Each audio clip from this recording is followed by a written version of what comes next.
ओम साई राम भक्तों, शुभ गुरुवार। श्री साई चरित्र अध्याय 18-19 को यहाँ एक ही साथ दर्शाया गया है। तो इसमें है श्री हेमाड़ पर बाबा की कृपा कैसे हुई, श्री साठे और श्रीमती देशमुख की कथा, उत्तम विचारों को प्रोत्साहन, उपदेश में नवीनता, निंदा संबंधी उपदेश और परिश्रम के लिए मजदूरी। ब्रह्मज्ञान हेतु ललायित एक धनी व्यक्ति के साथ बाबा ने किस प्रकार व्यवहार किया, इसका वर्णन हेमाड़ पंत ने गत 2 अध्यायों में किया है। अब हेमाड़ पंत किस प्रकार बाबा ने अनुग्रह कर उत्तम विचारों को प्रोत्साहन देकर उन्हें फलीभूत किया तथा आत्मोन्नति व परिश्रम के प्रतिफल के संबंध में किस प्रकार उपदेश किए, इनका इन 2 अध्यायों में वर्णन किया जाएगा।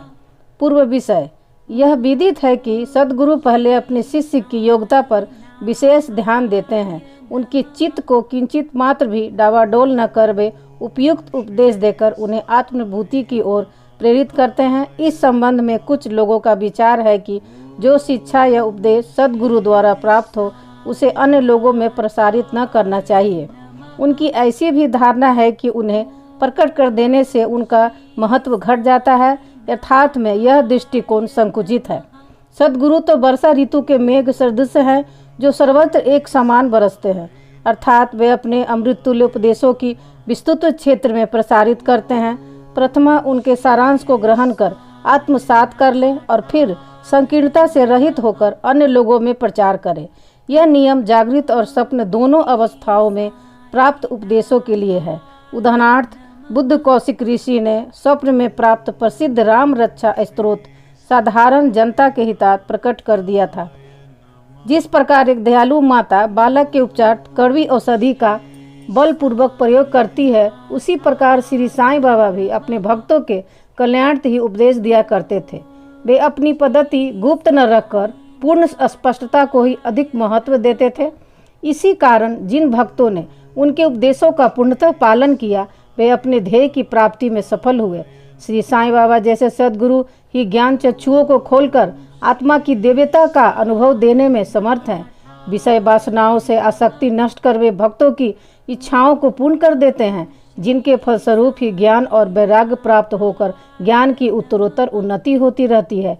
यह सब केवल उसी समय संभव है जब हमें सद्गुरु का सानिध्य प्राप्त हो तथा सेवा के पश्चात हम उनके प्रेम को प्राप्त कर सके। तभी भगवान भी जो भक्त कल्पतरु हैं हमारी सहायता आ जाते हैं। वे हमें कष्टों और दुखों से मुक्त कर सुखी बना देते हैं। यह सब प्रगति केवल सद्गुरु की कृपा से ही संभव है, जो कि स्वयं ईश्वर के प्रतीक हैं। इसीलिए हमें सद्गुरु की खोज में सदैव रहना चाहिए। अब हम मुख्य विषय की ओर आते हैं। श्री साठे, एक महानुभव का नाम श्री साठे था। काफड़ के शासनकाल में कई वर्ष पूर्व उन्हें कुछ ख्याति प्राप्त हो चुकी थी। इस शासन का बम्बई के गवर्नर लार्डने ने दमन कर दिया था। श्री साठे को व्यापार में अधिक हानि हुई और परिस्थितियां प्रतिकूल होने के कारण उन्हें बड़ा धक्का लगा।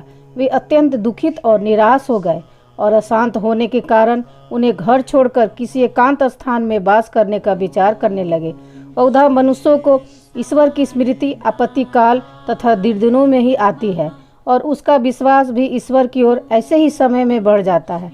तभी वे कष्टों के निवारणार्थ उन्हें प्रार्थना करने लगते हैं कि यदि आपके पाप कर्म शेष न रहे हो तो भगवान भी उनकी भेंट किसी संत से करा देते हैं, जो उनके कल्याणार्थ ही उचित मार्ग का निर्देशन कर देते हैं।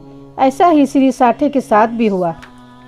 उनके एक मित्र शिरडी जाने की सलाह दी, जहां मन की शांति प्राप्त करने और इच्छा पूर्ति के निर्मित देश के कोने कोने से लोग झुंड के झुंड आ रहे थे।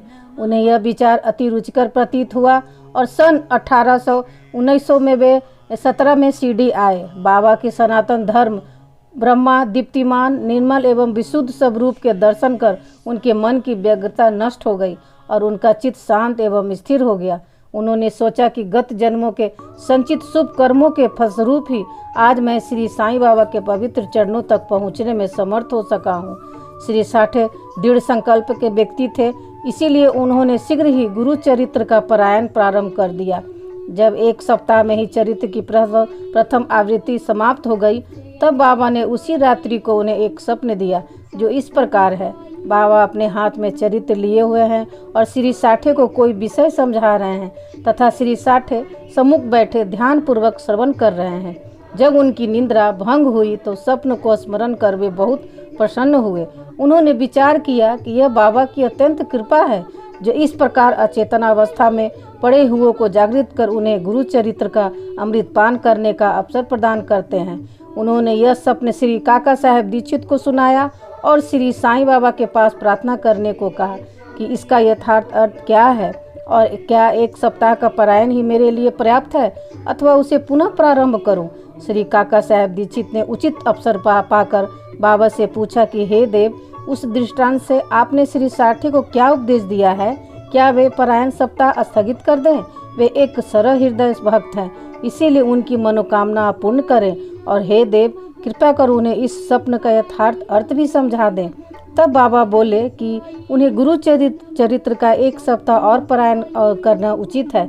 यदि वे ध्यान पूर्वक पाठ करेंगे तो उनका चित्त शुद्ध हो जाएगा और शीघ्र ही कल्याण होगा। बोलो श्री सद्गुरु साईनाथ प्रभस्तु शुभ भवतु। श्री सच्चिदानंद सद्गुरु साईनाथ महाराज की जय। बाबा आप सभी लोग पर इसी तरह आप पर भी कृपा दृष्टि बनाए रखें और सुख शांति से जीवन आप लोग व्यतीत करें। अब इसका हम अगले अध्याय में नमः सद्गुरु साई नमो नमः। साई नमो नमः। श्री साई नमो नमः। जय जय साई नमो नमः। सद्गुरु साई नमो नमः।